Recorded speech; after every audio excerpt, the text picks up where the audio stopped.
My fellow New Yorkers, today begins a new era. I stand before you, moved by the privilege of taking this sacred oath, humbled by the faith that you have placed in me, and honored to serve as either your 111th or 112th mayor of New York City. But I do not stand alone. I stand alongside you, the tens of thousands of you gathered here in Lower Manhattan, warmed against the January chill by the resurgent flame of hope. I stand alongside countless more New Yorkers watching from cramped kitchens in Flushing and barbershops in East New York, from cell phones propped against the dashboards of parked taxicabs at LaGuardia, from hospitals in Mott Haven and libraries in El Barrio that have too long known only neglect. I stand alongside construction workers in steel-toed boots and halal cart vendors whose knees ache from working all day. I stand alongside neighbors who carry a plate of food to the elderly couple down the hall, those in a rush who still lift strangers' strollers up subway stairs, and every person who makes the choice day after day, even when it feels impossible, to call our city home. I stand alongside over 1 million New Yorkers who voted for this day nearly 2 months ago. And I stand just as resolutely alongside those who did not. I know there are some who view this administration with distrust or disdain, or who see politics as permanently broken. And while only action can change minds, I promise you this: if you are a New Yorker, I am your mayor. Regardless of whether we agree, I will protect you, celebrate with you, mourn alongside you, and never, not for a second, hide from you. I thank the labor and movement leaders here today, the activists and the elected officials who will return to fighting for New Yorkers the second this ceremony concludes, and the performers who have gifted us with their talent. Thank you to Governor Hochul. Thank you as well to Mayor Adams. Dorothy's son, a son of Brownsville who rose from washing dishes to the highest position in our city, for being here as well. He and I have had our share of disagreements, but I will always be touched that he chose me as the mayoral candidate that he would most want to be trapped with on an elevator. Thank you to the two titans who, as an assembly member, I've had the privilege of being represented by in Congress, Nidia Velázquez and our incredible opening speaker, Alexandria Ocasio-Cortez. You have paved the way for this moment. Thank you to the man whose leadership I seek most to emulate, who I am so grateful to be sworn in by today, Senator Bernie Sanders. Thank you to my teams, from the assembly to the campaign to the transition, and now the team I am so excited to lead from City Hall. Thank you to my parents, Mama and Baba, for raising me, for teaching me how to be in this world, and for having brought me to this city. Thank you to my family, from Kampala to Delhi. And thank you to my wife, Rama.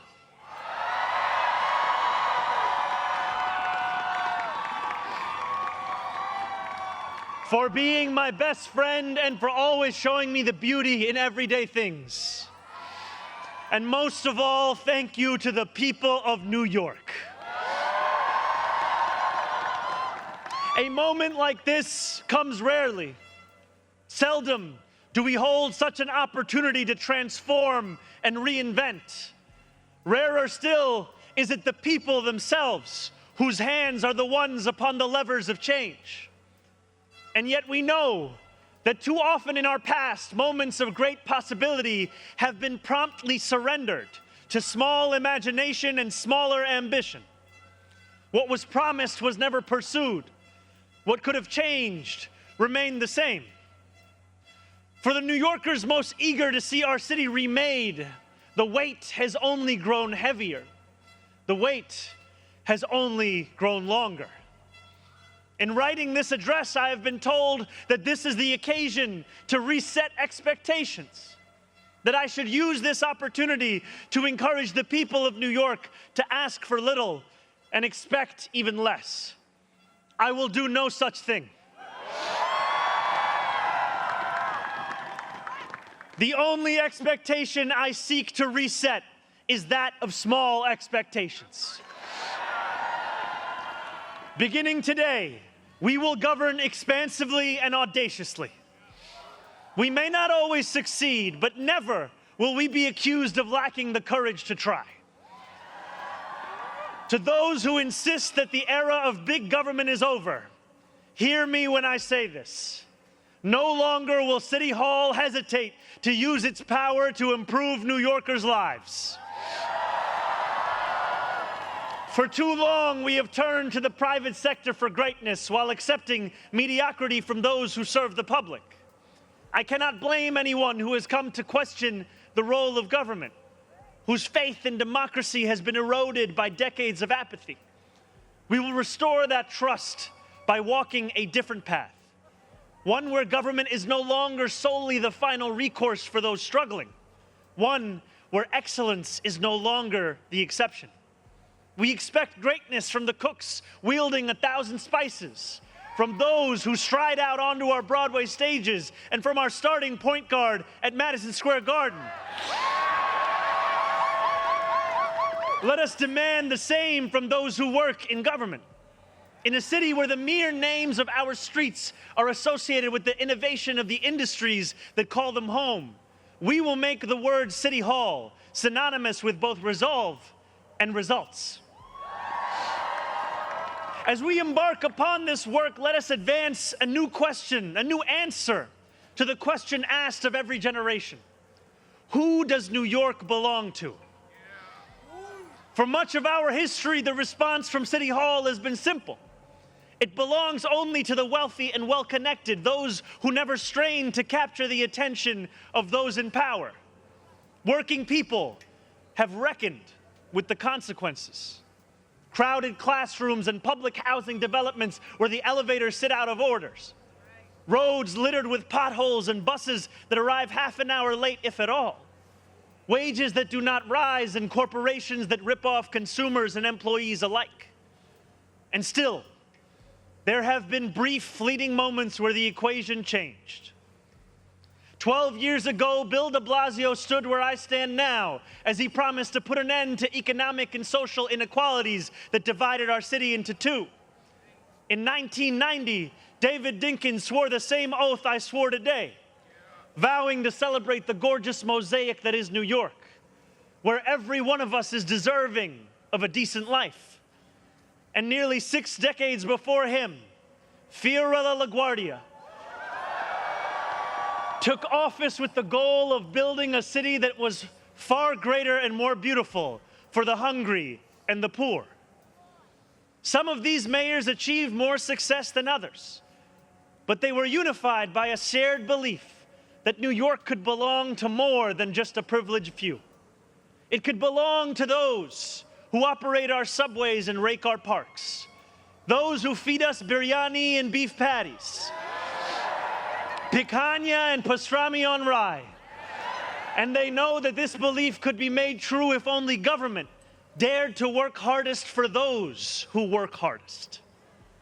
Over the years to come, my administration will resurrect that legacy. City Hall will deliver an agenda of safety, affordability, and abundance, where government looks and lives like the people it represents, never flinches in the fight against corporate greed, and refuses to cower before challenges that others have deemed too complicated. In so doing, we will provide our own answer to that age-old question. Who does New York belong to? Well, my friends, we can look to Madiba and the South African Freedom Charter. New York belongs to all who live in it. Together, we will tell a new story of our city. This will not be a tale of one city governed only by the 1%, nor will it be a tale of two cities, the rich versus the poor. It will be a tale of 8.5 million cities, each of them a New Yorker with hopes and fears, each a universe, each of them woven together. The authors of this story will speak Pashto and Mandarin, Yiddish and Creole. They will pray in mosques, at shul, at church, at gurudwaras and mandirs and temples. And many will not pray at all. They will be Russian Jewish immigrants in Brighton Beach, Italians in Rossville, and Irish families in Woodhaven, many of whom came here with nothing but a dream of a better life, a dream which has withered away. They will be young people in cramped Marble Hill apartments where the walls shake when the subway passes. They will be black homeowners in St. Albans, whose homes represent a physical testament to triumph over decades of lesser paid labor and redlining. They will be Palestinian New Yorkers in Bay Ridge,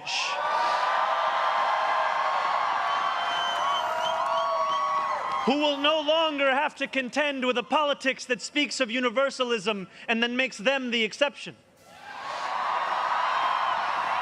Few of these 8.5 million will fit into neat and easy boxes. Some will be voters from Hillside Avenue or Fordham Road who supported President Trump a year before they voted for me, tired of being failed by their party's establishment. The majority will not use the language that we often expect from those who wield influence. I welcome the change. For too long, those fluent in the good grammar of civility have deployed decorum to mask agendas of cruelty.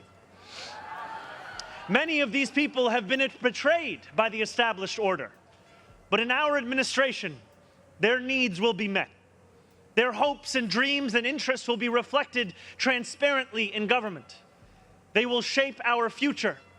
And if for too long these communities have existed as distinct from one another, we will draw this city closer together.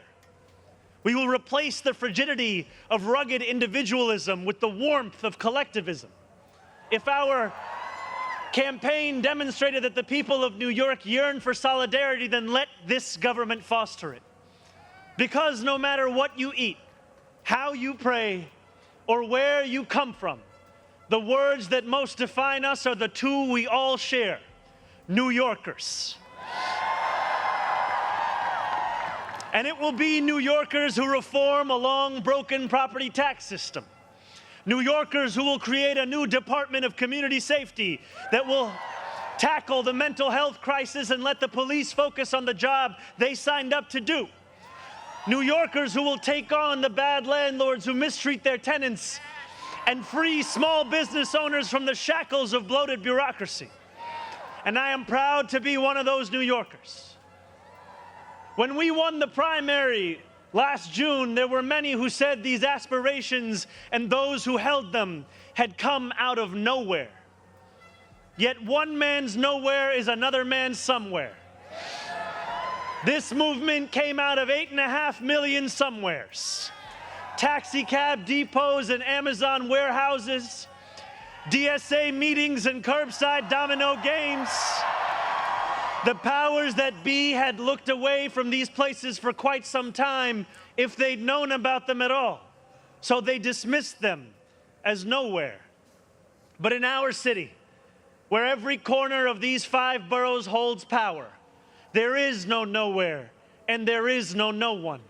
There is only New York and there are only New Yorkers. 8.5 million New Yorkers will speak this new era into existence.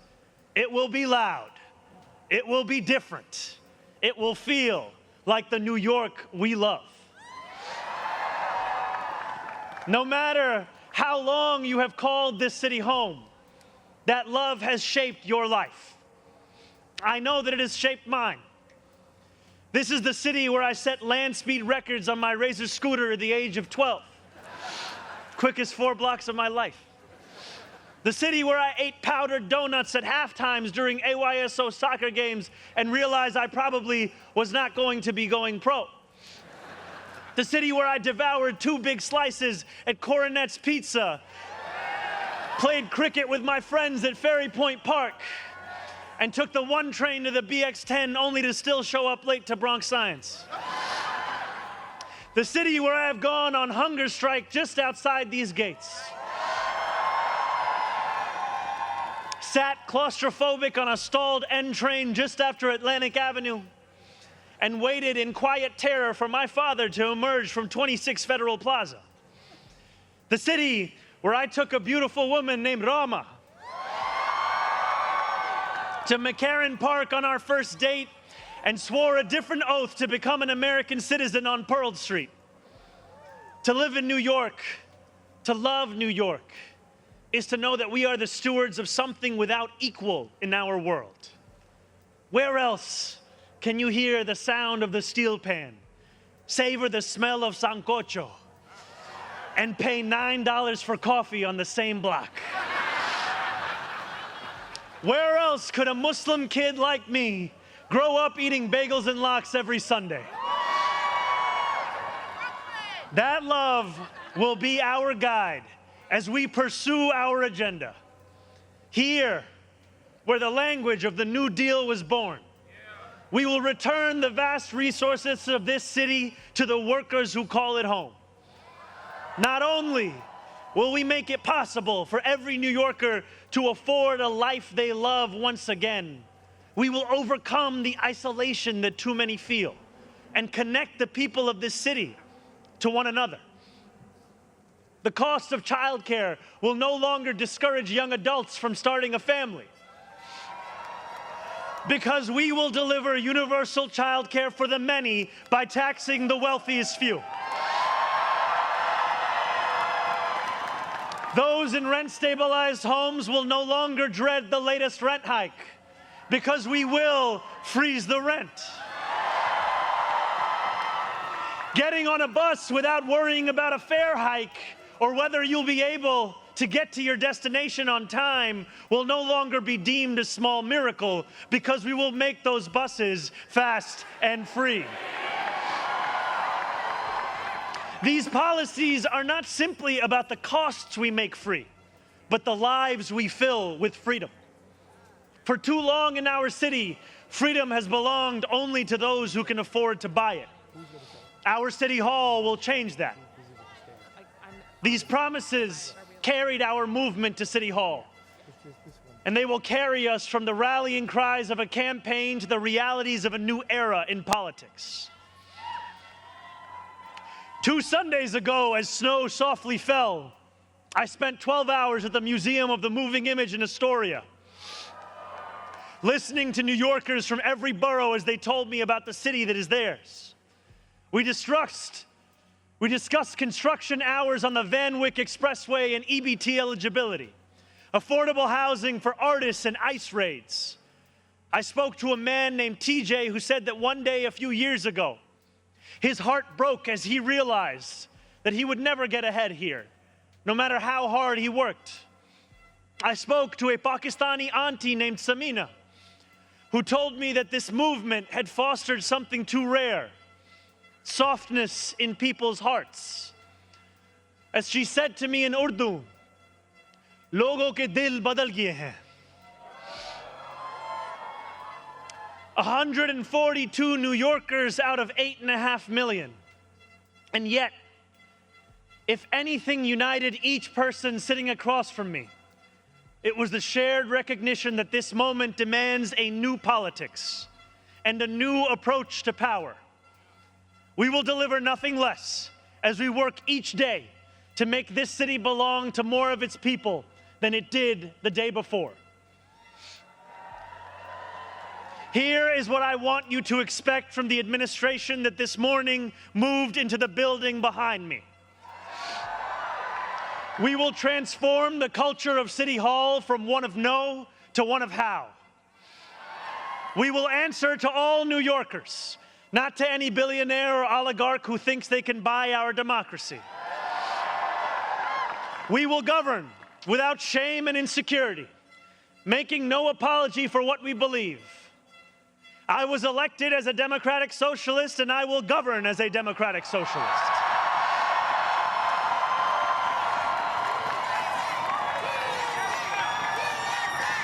I will not abandon my principles for fear of being deemed radical.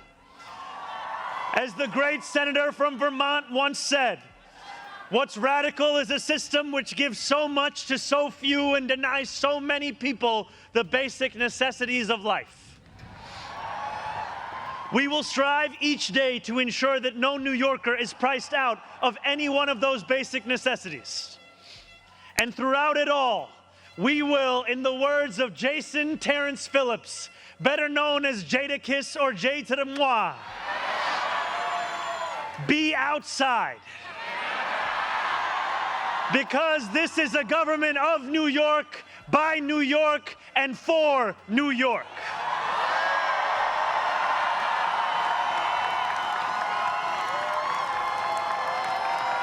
Before I end, I want to ask all of you, if you are able, whether you are here today or anywhere watching, to stand with me.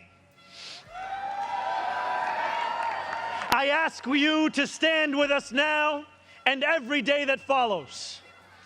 City Hall will not be able to deliver on our own. And while we will encourage New Yorkers to demand more from those with the great privilege of serving them, we will encourage you to demand more of yourselves as well. The movement we began over a year ago did not end with our election. It will not end this afternoon. It lives on with every battle we will fight together. Every blizzard and flood we withstand together. Every moment of fiscal challenge we overcome with ambition, not austerity, together. Every way we pursue change in working people's interests rather than at their expense, together. No longer will we treat victory as an invitation to turn off the news. From today onwards, we will understand victory very simply. Something with the power to transform lives, and something that demands effort from each of us every single day. What we achieve together will reach across the 5 boroughs, and it will resonate far beyond. There are many who will be watching. They want to know if the left can govern. They want to know if the struggles that afflict them can be solved. They want to know if it is right to hope again. So standing together with the wind of purpose at our backs, we will do something that New Yorkers do better than anyone else. We will set an example for the world. If what Sinatra said is true, let us prove that anyone can make it in New York and anywhere else too. Let us prove that when a city belongs to the people, there is no need too small to be met, no person too sick to be made healthy, no one too alone to feel like New York is their home. The work continues. The work endures. The work, my friends, has only just begun. Thank you.